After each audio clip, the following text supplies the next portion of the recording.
Today on The Advocates, we share the story of a woman whose service never pauses, even in the face of her greatest challenge. Meet Ms. Melrose Megs Lunn, past president and club trainer of the Rotary Club of Metro Calibo, a leader whose heart remains firmly committed to making meaningful contributions to the community, even as she courageously battles cancer. I'm Rochelle Rubio, and this is The Advocates, Empowering Voices.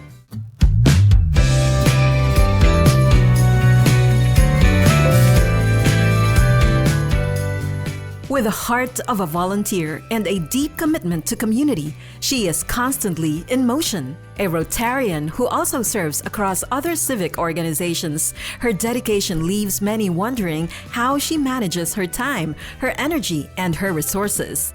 She is Melrose S. Lunn, known to many as Megs. A past president and club trainer of the Rotary Club of Metro Calibo, she has spent years transforming service into lasting impact.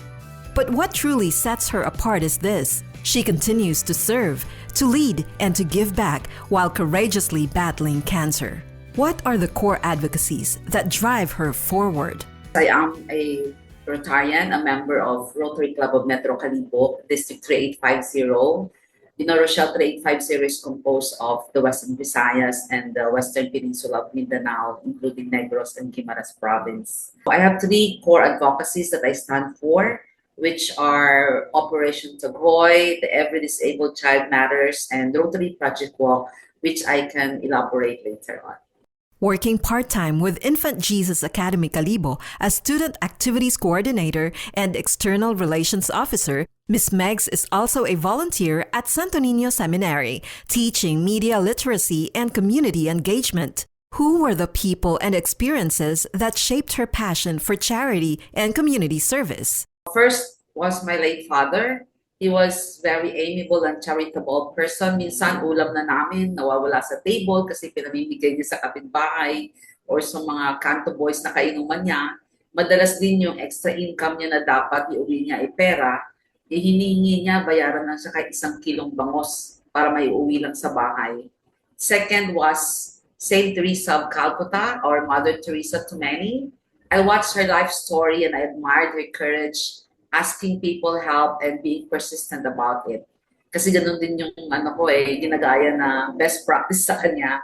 And then lastly, my late husband was surprisingly generous, and he would ask me and our daughter to wrap gifts during Christmas and to do outreach to community and do community service as well.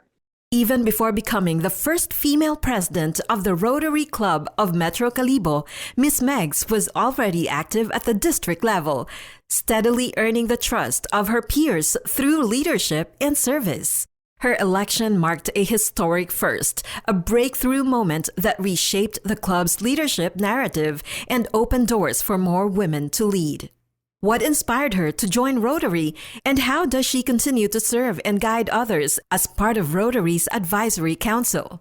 It was who inspired me to join. It was my late husband, who was the Rotarian first. Then when we met, I joined the meetings and community service with him. After a few years, then I got inspired and asked him na gusto ko din sumali sa Rotary. Sabi ko, I want to be in that business table kasi ayoko dun sa gilid-gilid lang, like, when you're a member of an organization, your spouse, sa gilid ka lang, di ba? You're on the side. Bawal sumali doon sa business table sa meeting. But I got inspired by all those men in the table. Around it, they're talking about not business, but they're talking about doing good in the world, At sabi ko, gusto kong sumali. Apparently, back then, his club was all men's club. Rotary started with all men's club Then he tried to talk with other members na gusto ng asawa niya sumali. And after a while, their club finally accepted a first lady member. Then after he died, a few years later, I became the first lady president. At sinabi niya yun sa akin bago siya namatay. Sabi niya, you will become a good president. Sabi ko, hindi Sabi ko, ayoko na pangunahan yung mga lalaki. Babae sila akong babae dyan against all others, So this was in 2008 when I became the first lady president. And also in 1980s, that's when I got inspired na simula nung 80s, tumanggap ng Rotary ng babae sa club. Kasi sabi ko nga kanina, it was all men's club. Now, ano na, marami na, halo-halo na kami. May lalaki, may babae, may mag-asawa. Yun. And regarding the Rotary Advisory Council, one has to apply to Rotary International for this position. So, nakita ko yung application, sabi ko, sige nga, try ko to, nag-YouTube ako at sinabi, kailangan ipadala and to introduce yourself and how can you help the council because of my advocacy in the empowerment of the youth as well, among all others. Sabi ko, with thousands of applicants all over the world, I was chosen among them to represent the Philippines. Actually, dalawa kami na Filipino members, isa taga Luzon, ako sa Western Visayas. Then the Advisory Council, Rochelle, is an advisory body that provides mentoring, guidance, and assistance to current leaders. Pero Advisory Council kasi are invited to exclusive meeting and social functions if you are near the area throughout the year. And our main job is actually to report up. It's going up, not down. So meaning Rotary International, to Rotary International President and the staff. So we cannot represent on the ground unless he himself will appoint us. So it's always up lang kami. Phenomenal yung aking leadership position sa district kasi even before I became president, when I was a new Rotarian, kinuha na ako ng lady governor na maging part ng district team. And ang sabi pala noon, dapat pala pag district team ka, dapat past president ka na ng club or you are already in a position in your own club, you know. Eh ako wala. I'm just an ordinary member back then. 2004, it was centennial. A centennial celebration of Rotary International. It's 100 years. And I was already part of the district team as a fellowship chair of Lady Governor. Back then, si past district governor Nanette Garcia of Negros. And after that, for 5 years, before ako naging president ng club. So, sabi nila, phenomenal naman yung district position mo. Sabi ko, well, you know, sometimes you don't seek for the position, but the position seeks you. Si PDG Nanette kasi babae yun eh. At saka, alam mo, kailangan niya ng maraming babae sa team niya. We started with, parang nagsayaw-sayaw lang kami ng ballroom kasi siya nag-aaral siya ng ballroom. You know, when you become when you're in that position, kailangan matuto mag-ballroom daw kasi nga, socialization, di ba? Fellowship. So, yun, magaling ako sa ballroom, you know. Pinag-aralan ko ng college yun. Hindi naman siya nagmamagaling, but I mean, that's one of my skills din sa sayawan. So, yun, kaya naging fellowship chair ako kasi when you're fellowship chair in the district, you know, you become the life of the party. Kailangan lahat pasayawin mo, patayuin mo. So, kahit na yung mga matatanda naming members, napapasayaw ko yun. Kahit nasa table or nasa chair lang sila nakatayo. Beyond Rotary, Megs is also a volunteer with the Philippine Red Cross and the Baghay Bagong Buhay, where she continues to give time, compassion, and hope. I was formerly a board of director and board secretary of Philippine Red Cross Aklan. While I was BOD, I was also elected as president of the Aklan Blood Coordinating Council. And it's been like that for almost a decade now. Sabi ko, ayoko na, baba na ako kasi pag nakuha ko na yung goal ko every year na more than 5,000 units of blood yung may ambag, happy na ako. Sabi ko, hindi pa, sige pa daw, sabi ng mga kasama ko. So, most of my members are medtech and doctors. Imagine mo, ako, I'm just an ordinary person. I'm not a medical person, but they made me president. Maybe yon because of the connection and the influence I have in the community. And then I was trained as Barangay 143 facilitator and WASH coordinator ng Philippine Red Cross mismo from the headquarters. So they brought in mga trainer and engineers to Western Visayas and Iloilo. We were trained all together. And on Baghay Bagong Buhay naman, this is actually a regional national awardee NGO of the Philippine National Police Aklan, working closely with the Police Advisory Group for Transformation and Development. Baka familiar ka doon sa tinatawag na PAG-PTD.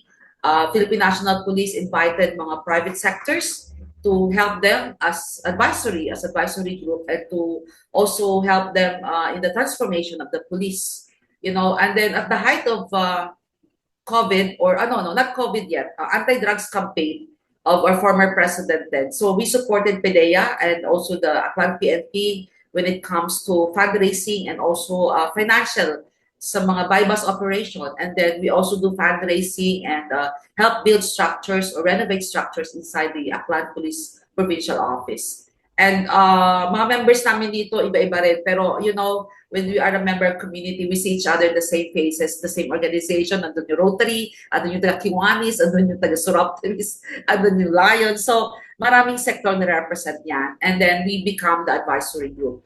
And then well, you missed maybe something I can mention. I'm also, I was a president of Aklan Press Club and sometime until I resigned this June during my illness. And but I still support our weekly Kapiat sa Aklan every Saturday. It's live. And then I continue volunteering with Uplift International, based in Colorado, USA. And then the Diocese of Calibo as the Social Communication Committee. I'm also part of the lector and commentator of my parish, St. Joseph the Worker. Sabay-sabay, may sabay minsan, pero you know, in order priority ako, no? Pag sinabing pag sa simbahan, syempre, bawal nang pumunta sa outreach. Pag outreach naman nauna, nakakomit na ako. That's how I manage that time. Her advocacy extends even further. She is involved in initiatives such as Operation Taghoy for Every Disabled Child Matters and Project Walk. In Project Walk, they provide prosthetic legs to individuals who were either born without them or lost them later in life. These efforts are not just about assistance, but about creating lasting change in the communities they serve. On a deeply personal level, Megs has also taken on the responsibility of sponsoring 5 foster children, all siblings, all unable to walk due to genetic conditions. It is a quiet act of love that speaks volumes about the depth of her compassion. To tell you about my free advocacy, yung topmost ko, yung Operation Tagoy is actually under Uplift International, where more than 3 decades in the Philippines, they give free surgical operation to impoverished Filipino children or yung mga indigent natin who has cleft of the lip and palate. Ang tawag sa Tagalog, bungi, sungi, or ngongo, ganyan.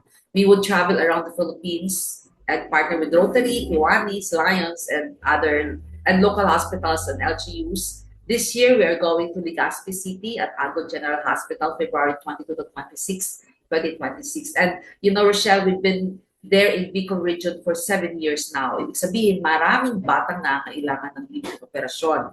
At every year, tina-follow up namin sila para kasi minsan hindi lang isa once na ma-opera ng bata, kailangan i-follow up para maganda talaga ang kanilang mukha, ang kanilang bibig. And for Every Disabled Child Matters naman, ito matagal ko nang inadapt. Simula nung naging lady president ako ng mother club namin. We adopted this, we call it Stock Calibo, the Stimulation and Therapeutic Activity Center in Calibo. Actually, maraming stocks sa buong Pilipinas, no? Hindi lang ito, but particularly itong Stock Calibo, we adopted this and we fostered children with disability. Marami, iba-iba yan, Down syndrome, autism, may mga cerebral palsies, and other disability. For Every Disabled Child Matters, we would foster children with disability. Every Christmas, we would gather shoebox. Ginagawa namin yung mga parang kahit old shoebox lang siya, pinapa-artwork namin sa mga bata sa isang school na partner namin, yung Infant Jesus Academy, yung grades kinder to grades 3. Sila yung mga nag-artwork, tapos i-refurbish nila, ayusin nila ng maganda, papasukin nila ng mga essentials, yung mga hygiene, tapos i-donate namin yun sa mga lahat ng bata ng 100 plus. Isa-isa meron sila. And then on the other part naman sa amin sa Rotary, we have the Adopt a Child. We foster mga ninong at ninang. We gather those mga individuals aside sa Rotarians. We give gifts identified child or children kung ilan ang gusto mong i-adopt. And then we would give them these gifts. And minsan, at times, we also help a family from home to tomb. Alam mo yung like sponsoring medicines and supplements and kung anong pang-need, pati sa pagpalibing minsan. For me, I have 5 foster kids. All are siblings and has the same kapansanan. Yung genetic osteoimperfecta, yung hindi na sila lumalaki, tapos yung paa na gano'n.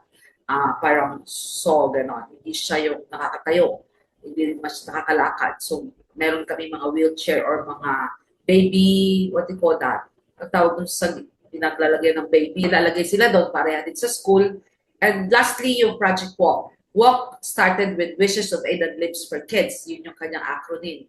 And then, naging Walk Now Center na kami, SEC registered. It has been 18 years na when I started that. Again, when Typhoon Frank came and I was about to become president also.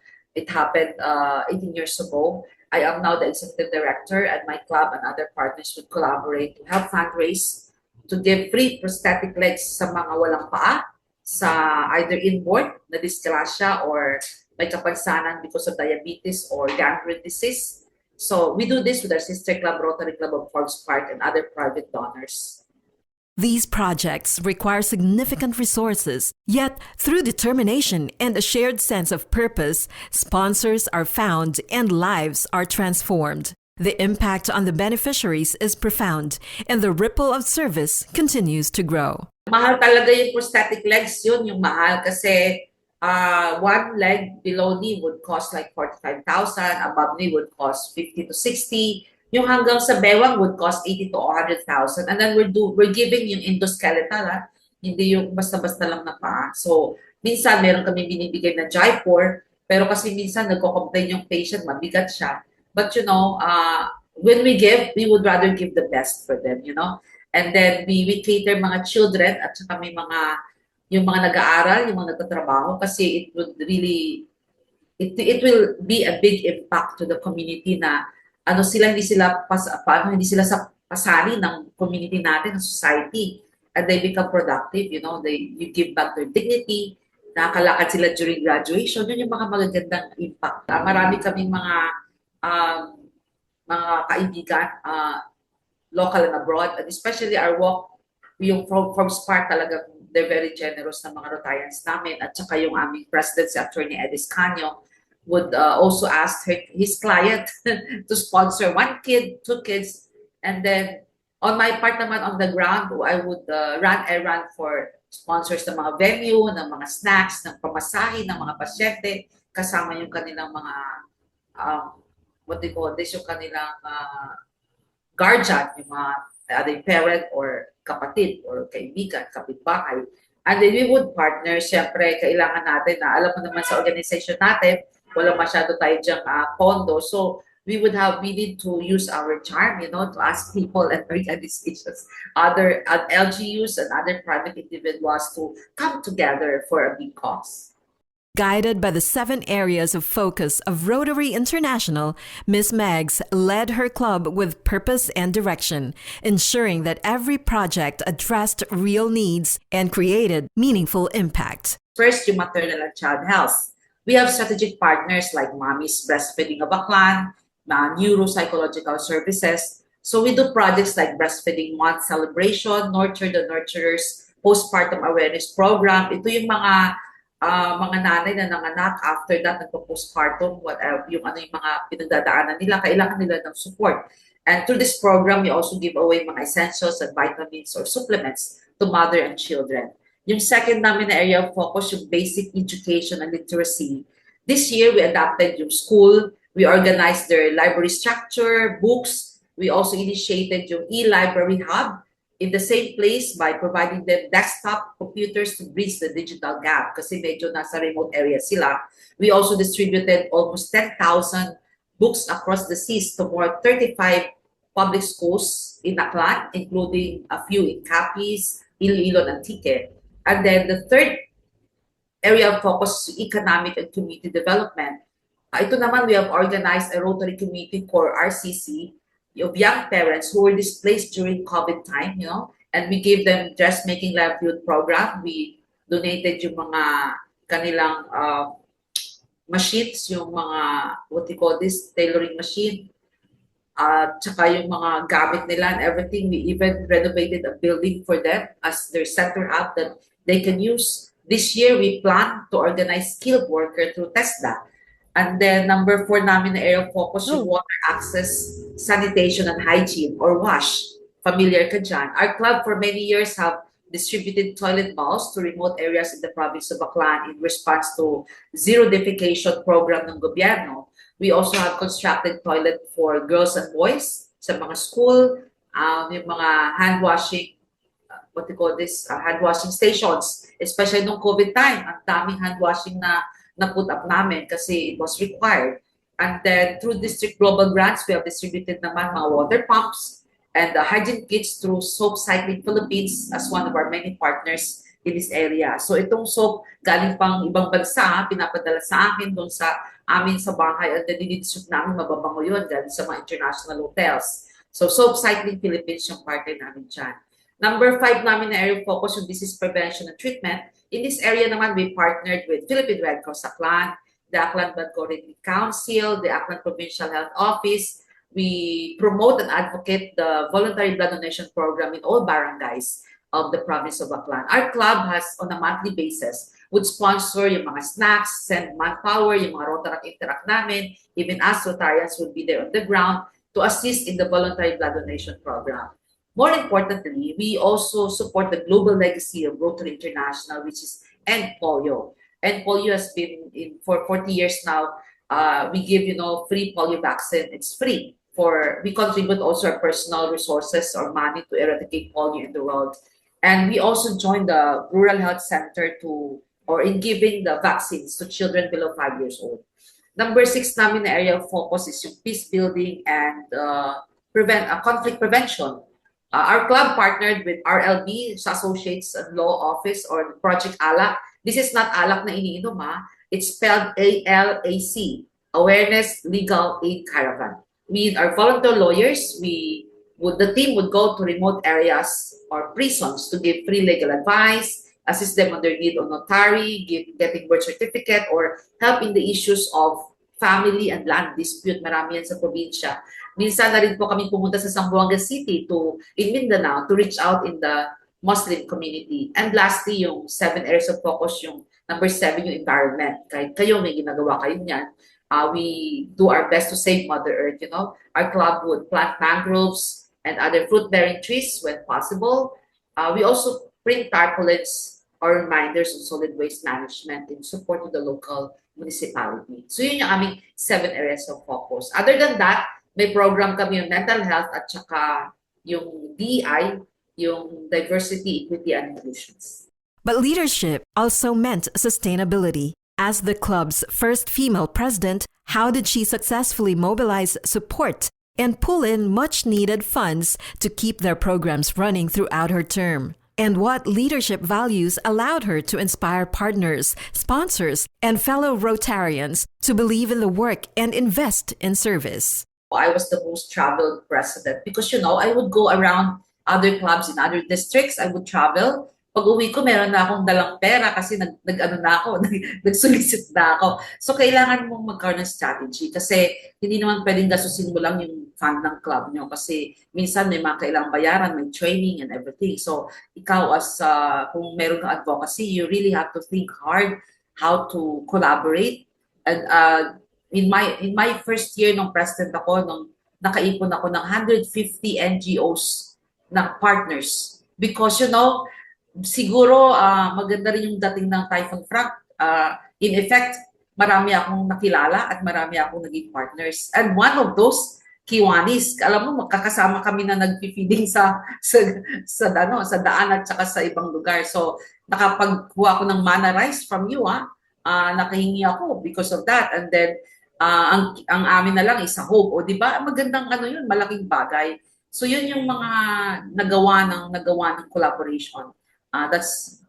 We're able to strategize partnership outside of our club, outside of our district, and nothing is impossible. Miss Megsy's health journey is known to those closest to her. Still, it has not diminished her sense of purpose. She continues to work remotely for Infant Jesus Academy in Antipolo, Marikina, and Calibo, remaining fully engaged in the work she loves. More than that, her commitment to service endures. Through careful planning, information campaigns, and behind-the-scenes support, she stays actively involved in charity and civic organizations, contributing in every way she can. Her advocacy adapts, but it never stops. I was diagnosed with a rare cancer called left maxillary primitive neuroectodermal tumor, or sarcoma of the left face. Last summer, coming from a blood drive, nag-start po ako ng nose bleeding. So thinking it was too hot dahil summer na, sabi ng doktor, alam mo yung subong, ano ba sa Tagalog yun? I had like 4 or 5 times of those. Then nag-persist for many times, and when I insisted to the doctor na tingnan, maigi, doon niya nakita na may bukol sa ilong. And then it was found out after a biopsy na may tumor and it was cancerous. So nag-spread yung mass dito sa aking left face from the nose. And then while waiting for the biopsy, umakyat na pala sa eyes ko. And short story, they removed the tumor last June 2025. In the middle of the operation, they were saying na kailangan kunin na rin yung left eye ko because the cancer was already there.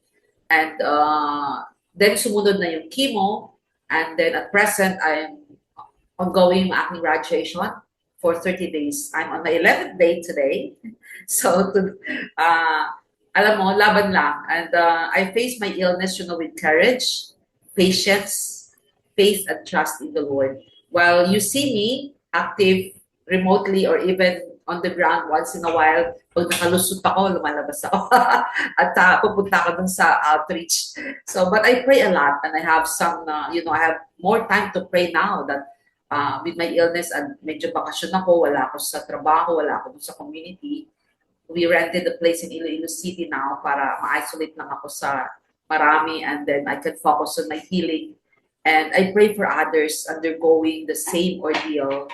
And it gives me strength and to win small battle each day. Sinasabi mo how to win the battle each day.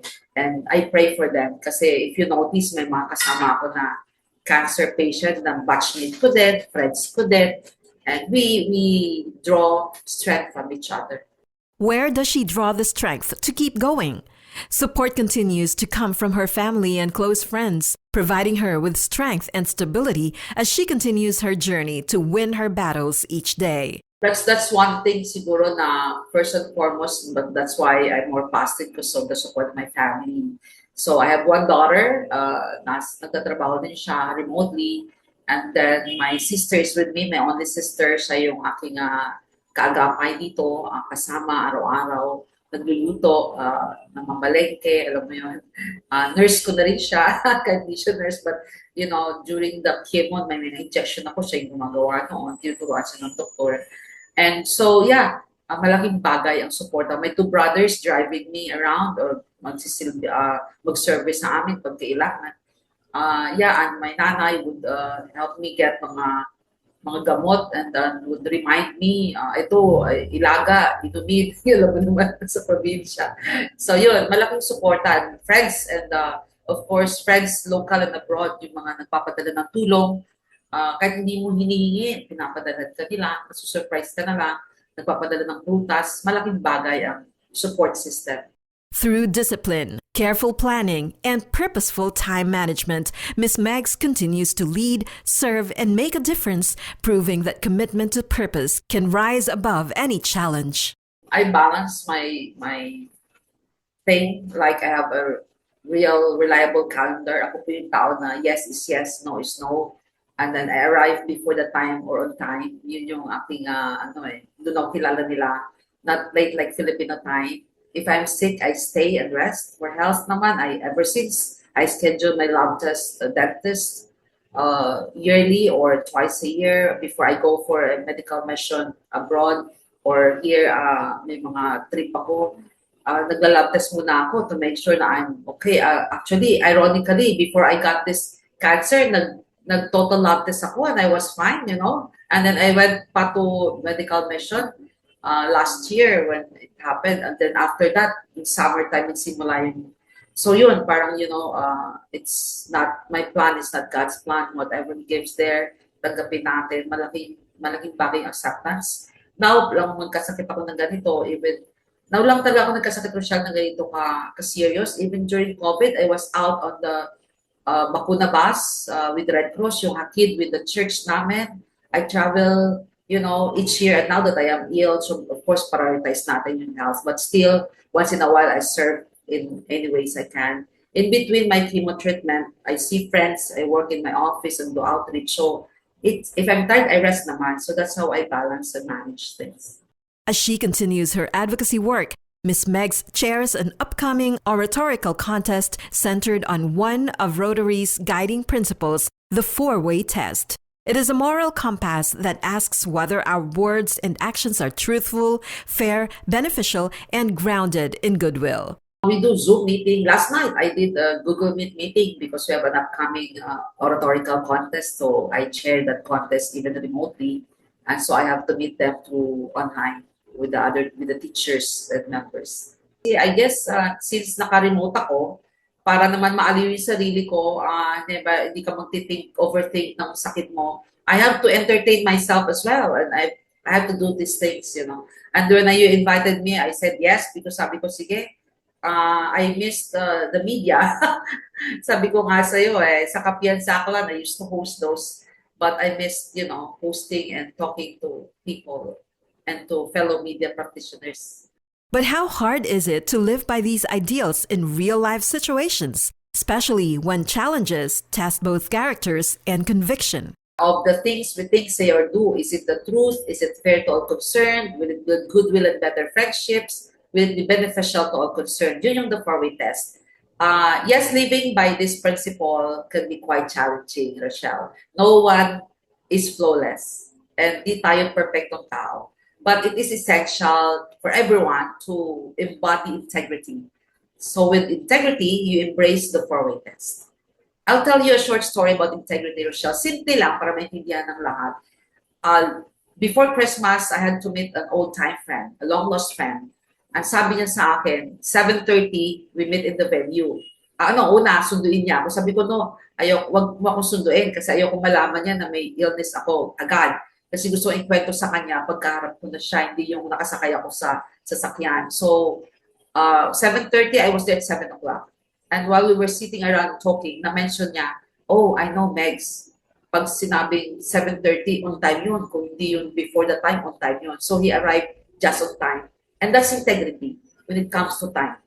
Sabi ko nga sa'yo, hindi ako Filipino time. But, you know, that's when a simplest explanation when it comes to integrity.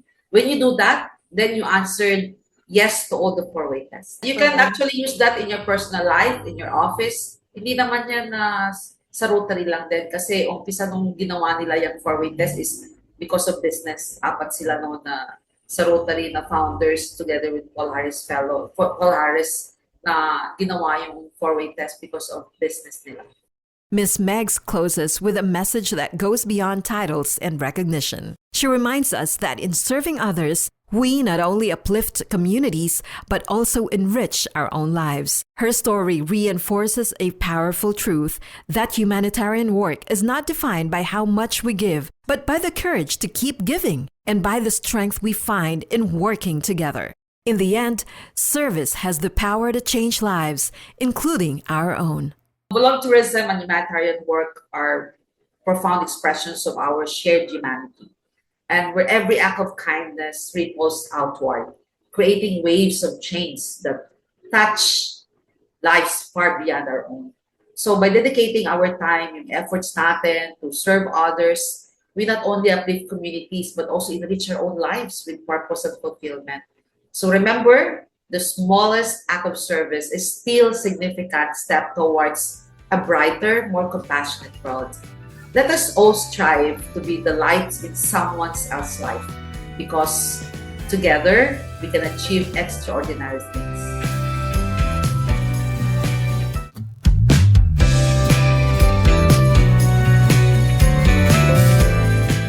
Change begins with a decision to serve, to lead by example, and to live the values we hope to see in the world. Ms. Megs shows us that even in the midst of personal challenges, purpose has the power to move communities forward. No act of service is ever too small. Our kudos to Melrose Lunn and the Rotary Club of Metro Calibo for embodying the true spirit of service. I'm Rochelle Rubio, and this has been The Advocates on Capital 104.3.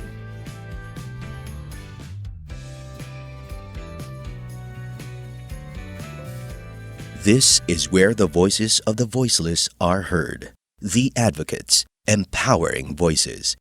Hosted by Rochelle Rubio on Capital 104.3.